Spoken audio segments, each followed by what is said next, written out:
More impressive pictures today of the red planet, the Mars Pheonix lander on the surface now, feeding back some of the images we're seeing. There is a problem, though. Radio signals to get that robotic arm to move apparently are not working, and they are trying to make that happen.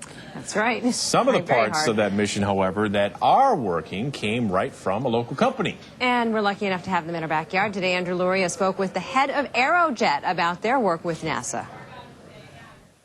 Aerojet has left its fingerprint on every planet in our solar system. The company has been part of each NASA Discovery mission, providing propulsion to the spacecraft, including the Pheonix Mars lander that arrived on the red planet Sunday. There's a big high when you launch, and everybody's really happy to see the spacecraft on its way, and then you got a long lag time before you really do the mission that it was sent to do. From the launch nearly 10 months ago, all the way to Sunday's touchdown, Aerojet was part of nearly every phase of the lander's successful trip and safe arrival on Mars. Our Aerojet AJ-10 engine was the second stage engine that boosted the spacecraft out of Earth orbit and on its way to Mars. In the cruise phase, we had 8 engines, small engines, on the spacecraft that provided attitude control and trajectory correction. See, we had the 12 engines that did the final descent thrust that lowered the spacecraft to the ground.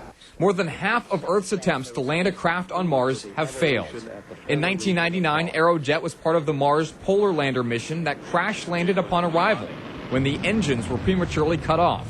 This Pheonix Mars lander is that vehicle's twin spacecraft. These spacecraft are very complex pieces of equipment, and it's very hard to think of everything that could go wrong.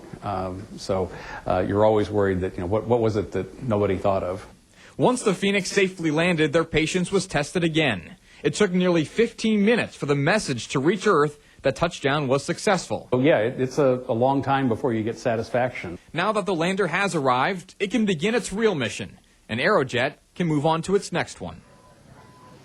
And among the projects Aerojet is working on, they include a craft that can launch from the moon, as well as the Orion spacecraft, which will actually end up replacing the shuttle. Brandy?